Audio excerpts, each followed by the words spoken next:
11 Concilio de Toledo, 675. Sobre la encarnación. Símbolo de la fe sobre la encarnación. Creemos que, de estas tres personas, solo la persona del Hijo, para liberar al género humano, asumió al hombre verdadero, sin pecado, de la Santa e Inmaculada María Virgen, de la que fue engendrado por nuevo orden y por nuevo nacimiento.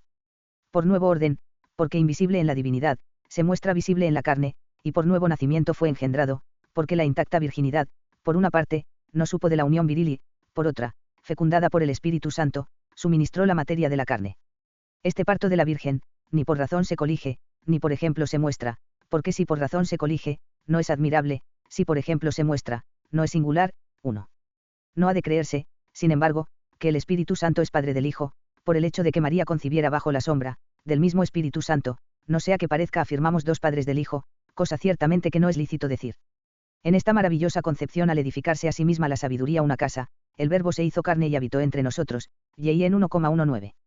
Sin embargo, el Verbo mismo no se convirtió y mudó de tal manera en la carne que dejara de ser Dios el que quiso ser hombre, sino que de tal modo el Verbo se hizo carne que no solo esté allí el Verbo de Dios y la carne del hombre, sino también el alma racional del hombre, y este todo, lo mismo se dice Dios por razón de Dios, que hombre por razón del hombre. En este Hijo de Dios creemos que a dos naturalezas, una de la divinidad, otra de la humanidad, a las que de tal manera unió en sí la única persona de Cristo, que ni la divinidad podrá jamás separarse de la humanidad, ni la humanidad de la divinidad. De ahí que Cristo es perfecto Dios y perfecto hombre en la unidad de una sola persona. Sin embargo, no porque hayamos dicho dos naturalezas en el Hijo, defenderemos en él dos personas, no sea que a la Trinidad lo que Dios no permita parezca sustituir la cuaternidad. Dios Verbo, en efecto, no tomó la persona del hombre, sino la naturaleza, y en la eterna persona de la divinidad, tomó la sustancia temporal de la carne. Igualmente, de una sola sustancia creemos que es el Padre y el Hijo y el Espíritu Santo, sin embargo, no decimos que María Virgen engendrara la unidad de esta Trinidad, sino solamente al Hijo que fue el solo que tomó nuestra naturaleza en la unidad de su persona. También ha de creerse que la encarnación de este Hijo de Dios fue obra de toda la Trinidad, porque las obras de la Trinidad son inseparables. Sin embargo, solo el Hijo tomó la forma de siervo, ph 2,7, en la singularidad de la persona, no en la unidad de la naturaleza divina, para aquello que es propio del Hijo, no lo que es común a la Trinidad, y esta forma se le adaptó a él para la unidad de persona, es decir, para que el Hijo de Dios y el Hijo del hombre sea un solo Cristo. Igualmente el mismo Cristo, en estas dos naturalezas, existen tres sustancias, del Verbo, que hay que referir a la esencia de solo Dios, del cuerpo y del alma, que pertenecen al verdadero hombre. Tiene, pues, en sí mismo una doble sustancia, la de su divinidad y la de nuestra humanidad. Este, sin embargo, en cuanto salió de su Padre sin comienzo, solo es nacido, pues no se toma por hecho ni por predestinado, mas, en cuanto nació de María Virgen, hay que creerlo nacido, hecho y predestinado. Ambas generaciones, sin embargo, son en él maravillosas, pues del Padre fue engendrado sin madre antes de los siglos, y en el fin de los siglos fue engendrado de la madre sin padre. Y el que en cuanto Dios creó a María, en cuanto hombre fue creado por María, él mismo es Padre e Hijo de su madre María. Igualmente, en cuanto Dios es igual al Padre, en cuanto hombre es menor que el Padre.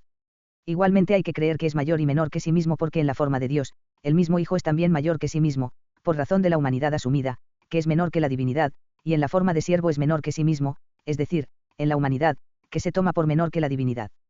Porque a la manera que por la carne asumida no solo se toma como menor al Padre sino también a sí mismo, así por razón de la divinidad es igual con el Padre, y él y el Padre son mayores que el hombre, a quien solo asumió la persona del Hijo.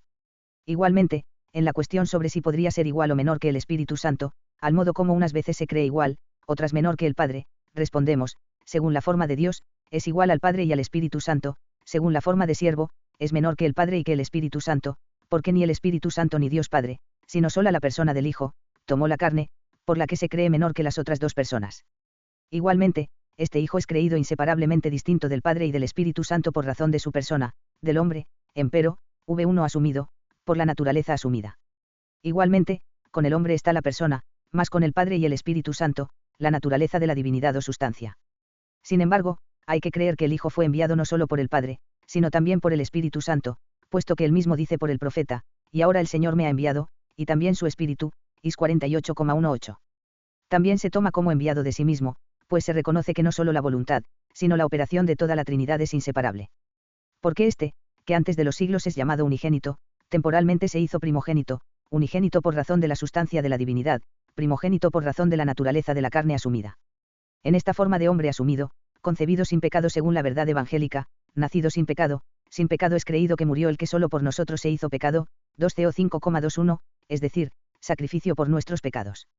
Y, sin embargo, salva la divinidad, padeció la pasión misma por nuestras culpas y, condenado a muerte y a cruz, sufrió verdadera muerte de la carne, y también al tercer día, resucitado por su propia virtud, se levantó del sepulcro. Ahora bien, por este ejemplo de nuestra cabeza, confesamos que se da la verdadera resurrección de la carne, v1, con verdadera fe confesamos en la resurrección de todos los muertos. Y no creemos, como algunos deliran, que hemos de resucitar en carne aérea o en otra cualquiera, sino en esta en que vivimos, subsistimos y nos movemos. Cumplido el ejemplo de esta santa resurrección, el mismo Señor y Salvador nuestro volvió por su ascensión al trono paterno, del que por la divinidad nunca se había separado.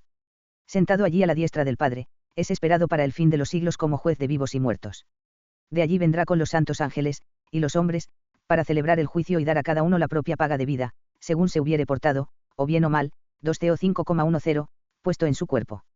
Creemos que la Santa Iglesia Católica comprada al precio de su sangre, ha de reinar con él para siempre. Puestos dentro de su seno, creemos y confesamos que hay un solo bautismo para la remisión de todos los pecados. Bajo esta fe creemos verdaderamente la resurrección de los muertos y esperamos los gozos del siglo venidero. Solo una cosa hemos de orar y pedir, y es que cuando, celebrado y terminado el juicio, el Hijo entregue el reino a Dios Padre, 1 Ceo 15,24, nos haga partícipes de su reino, a fin de que por esta fe, por la que nos adherimos a él, con él reinemos sin fin. Esta es la confesión y exposición de nuestra fe, por la que se destruye la doctrina de todos los herejes, por la que se limpian los corazones de los fieles, por la que se sube también gloriosamente a Dios por los siglos de los siglos. Amén.